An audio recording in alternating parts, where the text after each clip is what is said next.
ராமேஸ்வரத்திலிருந்து மீன் பிடிக்கச் சென்ற மீனவர்களின் படகு நடுக்கடலில் மூழ்கியதால் 2 மீனவர்கள் மாயமாகியுள்ளனர்.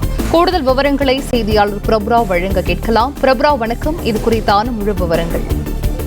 நிஜமாக நேற்று ராமேஸ்வரம் மீன்பிடி துறைமுகத்திலிருந்து மீன்பிடிக்க சென்ற டெல்வின்ராஜ் என்பவருக்கு சொந்தமான விசைப்படகில் 4 மீனவர்கள் மீன்பிடிக்க சென்றனர். அதில் டெல்வின்ராஜ், சுரேஷ், முனியாண்டி, எமரிட் ஆகிய 4 மீனவர்கள் இருந்தார். இவர்கள் இன்று அதிகாலை சுமார் ஒரு 7:30 மணியிலிருந்து ஒரு 8 மணிக்குள் மீன்பிடித்துவிட்டு இந்திய இலங்கை சர்வதேச கடல் பகுதியில் மீன்பிடித்துவிட்டு ராமேஸ்வரம் நோக்கி திரும்பி வந்து கொண்டிருந்த போது திடீரென ஏற்பட்ட சூறைக்காற்றின் காரணமாக படகு நடுக்கடலில் மூழ்கியது. இதில் டெல்வின்ராஜ் மற்றும் சுரேஷ் ஆகிய இருவரும் கடலில் நீந்தி இலங்கை கச்சத்தீவு தீவில் கரை ஒதுங்கினர். மேலும் முனியாண்டி மற்றும் எமரிட் ஆகிய 2 மீனவர்கள் மாயமான நிலையில் அவர்களை இலங்கை கடற்படையினர் இலங்கை கடற்பகுதிக்குள் தொடர்ந்து தேடி வரும் நிலையில் தற்போது மாவட்ட ஆட்சியர் திரு சிம்ரன்ஜித் சிங் காலோன் அவர்களின் உத்தரவின் பேரில் உச்சப்புள்ளியில் உள்ள INS பருந்துக்கு சொந்தமான ஹெலிகாப்டர் ஒன்றும் அதேபோல் மண்டபம் முகாமில் இருக்கக்கூடிய இந்திய கடலோர காவல்படைக்கு சொந்தமான 2 ரோந்து படகுகளும் இந்திய இலங்கை சர்வதேச கடல் எல்லை பகுதியில் இந்த மாயமான மீனவர்கள் முனியாண்டி மற்றும் எமரிட் ஆகிய இருவரையும்